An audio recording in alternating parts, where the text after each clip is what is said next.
Meu nome é Fábio Ito e este é o Caminhos do Evangelho. Você está numa série chamada Gente como a Gente.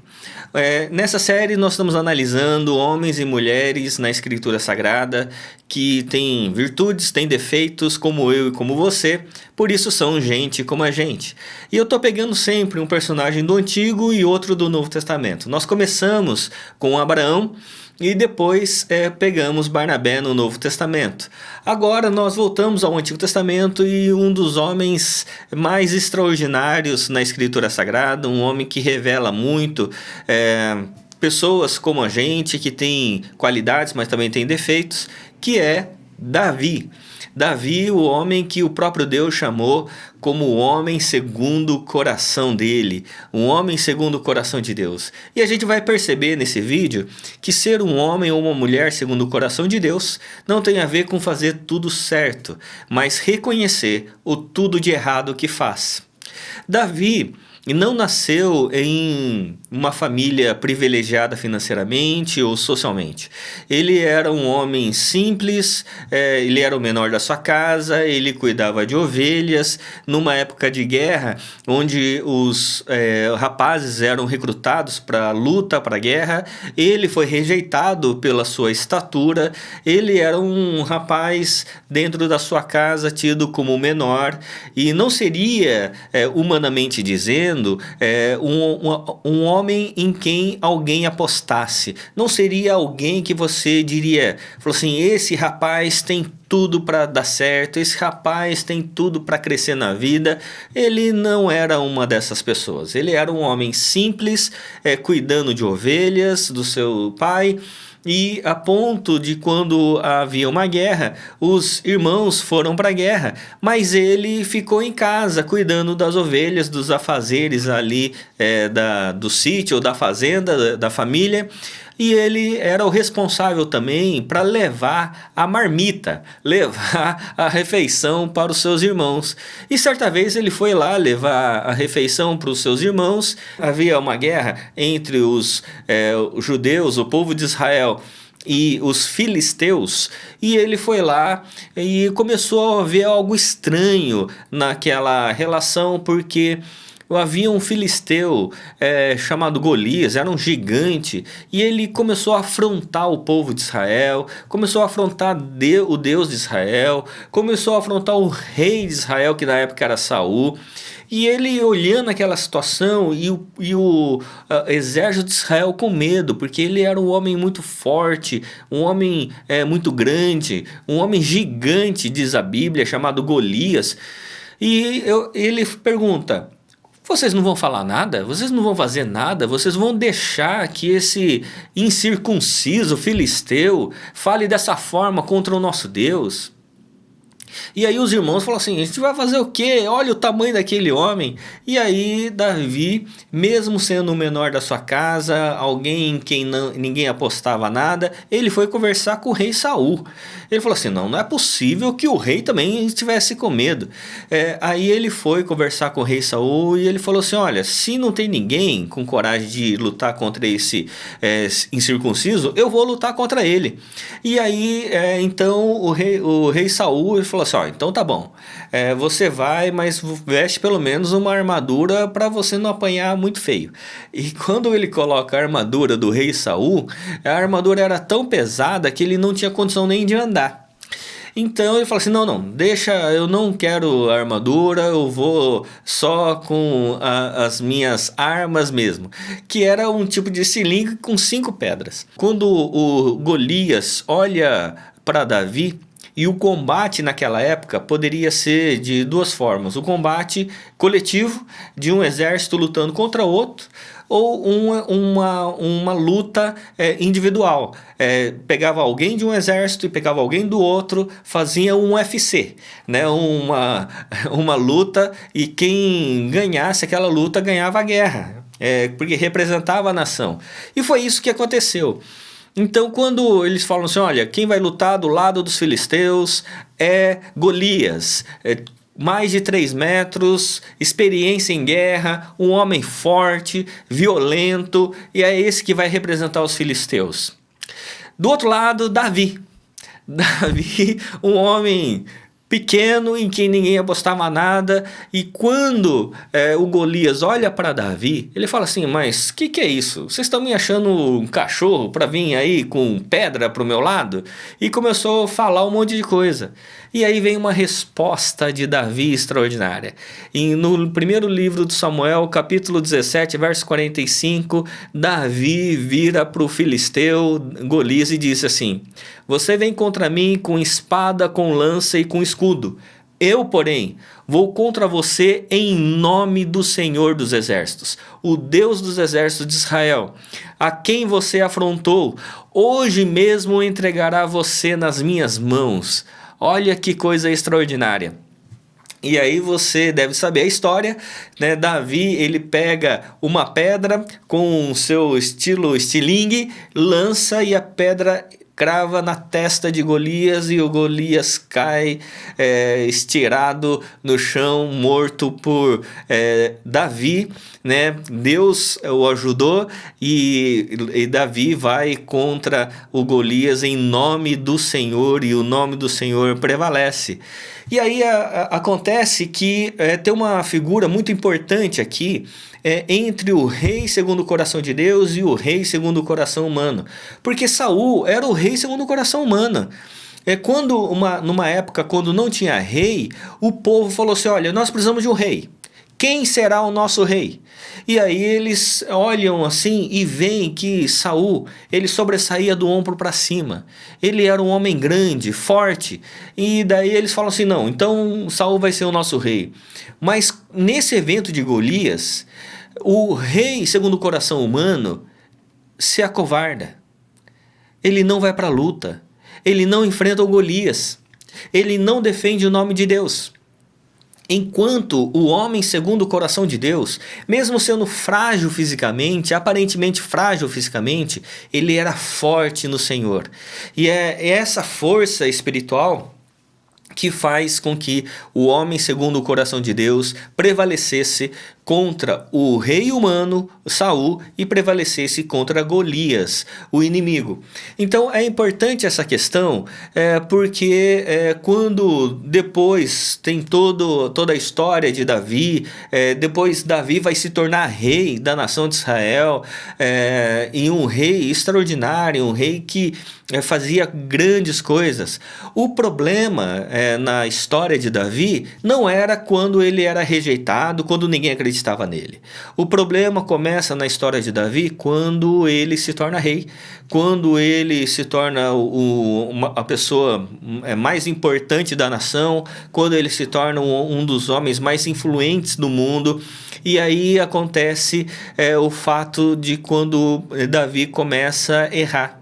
Errar porque ele começa a relaxar no seu cuidado com a vida com Deus e no cuidado com o povo, no cuidado com as suas tarefas. Na época em que os reis iam para a guerra, ele ficou no palácio, dormindo até tarde. Isso vai estar relatado no segundo livro de Samuel, no capítulo 11, que vai dizer assim, eu quero ler com você. Decorrido um ano, olha, perceba, decorrido um ano no tempo em que os reis costumam sair para a guerra, Davi enviou Joabe, seus oficiais e todo Israel. Eles destruíram os filhos de Amon e sitiaram a cidade de Rabá, mas Davi ficou em Jerusalém. Então havia uma época em que os reis saíam para a guerra, mas ele ficou em Jerusalém, ele só deu ordem. E aí ele ficou em Jerusalém fazendo o quê? Olha o verso 2 do capítulo 11 de 2 Samuel. Uma tarde, Davi se levantou do seu leito. Davi, enquanto o povo estava em guerra, o seu exército em guerra, era para ele estar lá. Uma tarde, Davi acordou. Ele acordou, já era tarde. Ele se levantou do seu leito e foi fazer o quê? E andava passeando no terraço do Palácio Real. Dali viu uma mulher que estava tomando banho. Ela era muito bonita. Olha só o que acontece. Davi negligenciou a sua questão com relação ao trabalho. Ele representava a nação, então ele precisava estar junto ao seu exército. Ele fica em casa, no palácio. No palácio, ele negligencia também seus afazeres e começa a acordar tarde, ele começa a ficar preguiçoso. E daí numa tarde ele vai passear. Vai passear no terraço e como quase todos os homens estavam em guerra, então ali tinha uma mulher tomando banho. E o que o Davi faz? Fica olhando a mulher tomar banho. E aí vai despertando outras coisas no coração de Davi. E aí o verso 3 vai dizer assim: Davi mandou perguntar quem era e disseram-lhe: é Batseba, filha de Eliã e mulher de Urias, o Eteu. Ela era casada. Então, o verso 4, Davi mandou mensageiros que a trouxessem. Ela veio e ele se deitou com ela. E aí acontece um fato muito ruim, porque Davi começa negligenciando com relação ao trabalho, um abismo começa a chamar outro abismo, ele começa a acordar tarde, ele começa a passear na hora do serviço que ele precisava trabalhar, ele começa a olhar as mulheres, ele agora consuma todo esse pecado tendo relação com uma mulher casada. E vai piorar porque Batseba, ela vai engravidar, ela vai dar essa notícia para Davi e ele vai armar uma cilada contra Urias, o marido de Batseba, a ponto dele mandar o chefe do exército colocar Urias na frente da batalha para que Urias morresse. É uma história trágica na vida de um homem, é um homem segundo o coração de Deus. Aqui é um momento trágico na vida de Davi, mas Davi, ele estava ensoberbecido pelo poder, e quando você tem pessoas ensoberbecidas e cegas pelo poder, as pessoas começam a achar que elas podem tudo. E era o que estava acontecendo com Davi. Ele achava que ele podia tudo e que ninguém ia saber. Acontece que Deus sabe de todas as coisas e Deus vê todas as coisas. Foi quando Natã, profeta, foi falar com Davi. E quando Natã foi falar com Davi, ele falou assim: Davi, deixa eu contar uma historinha para você aqui. Tinha um homem lá, um sitiante que tinha muitas ovelhas, e tinha um lá que só tinha uma. Esse que tinha muitas ovelhas foi lá e pegou a que só tinha uma. O que a gente faz nessa situação? Aí Davi falou assim: não é possível, isso é injusto, não pode acontecer, tem que punir aquele que tinha muitas ovelhas, foi pegar só daquele que tinha uma, e não sei o que, e ficou bravo. Aconteceu que Natã virou para ele e disse: então Davi, esse é você. Lembra que você pode ter todas as mulheres e Urias tinha uma só, e você foi pegar dele. Aí quando Davi se dá conta do tamanho do seu pecado, do seu erro, ele cai em terra. E quando ele cai em terra, ele escreve um dos salmos mais impressionantes e bonitos, que é o Salmo 32, um salmo de confissão de Davi, que vai dizer assim: bem-aventurado aquele cuja transgressão é perdoado, cujo pecado é coberto. Bem-aventurado ou feliz é aquele a quem o Senhor não atribui iniquidade, e em cujo espírito não há engano. Enquanto eu calei os meus pecados, envelheceram os meus ossos. É como se ele dissesse que enquanto ele ficou calado, tentando esconder o seu pecado, ele teve como câncer nos ossos. Pelos meus constantes gemidos todo dia, a culpa pesava sobre ele. Porque a tua mão pesava dia e noite sobre mim, e o meu vigor se tornou como sequidão de estio. Confessei-te o meu pecado e a minha iniquidade não mais ocultei. Eu disse: confessarei ao Senhor as minhas transgressões, e tu perdoaste a iniquidade do meu pecado. Olha que extraordinário. E aí Davi, caído em terra, reconhecendo o seu pecado, reconhecendo as suas mazelas, Deus olha para ele, perdoa o pecado, mas gera várias consequências na vida de Davi. As consequências Deus não tira, mas perdoa o pecado. E aí Davi se torna um homem cada vez mais cauteloso com muitas coisas. É por isso que Davi é gente como a gente. Eu e você, nós somos pecadores, falhos, erramos, falamos às vezes que não devemos falar, fazemos o que não devemos fazer, pensamos o que não poderíamos pensar, e não fazemos aquilo que deveríamos fazer, nos omitimos muitas vezes. Mas nós estamos diante de um Deus que nos perdoa, que é um Deus perdoador, que morreu na cruz para perdoar o meu e o seu erro, o nosso pecado. Sabendo também que muitas vezes Deus perdoa os nossos pecados, mas as consequências elas permanecem. E é por isso que na nossa vida cristã nós precisamos aprender com Davi. Saber que os nossos erros precisam ser confessados diante de Deus, confessados diante do Altíssimo, para que Ele nos perdoe. Por isso que Deus diz para Davi que ele era um homem segundo o coração dele, não porque fazia tudo certo, mas porque reconhecia o tudo de errado que fazia, e não teve vergonha de reconhecer isso e tornar isso pedagógico quando ele escreve o Salmo 32, o Salmo 51, que são salmos de confissões de Davi.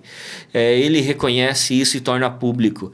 Por isso que Davi era gente como a gente, com virtudes e defeitos como nós. Por isso, a minha oração por mim e por você é que possamos sempre reconhecer a nossa total dependência do Senhor, da sua graça e da sua misericórdia.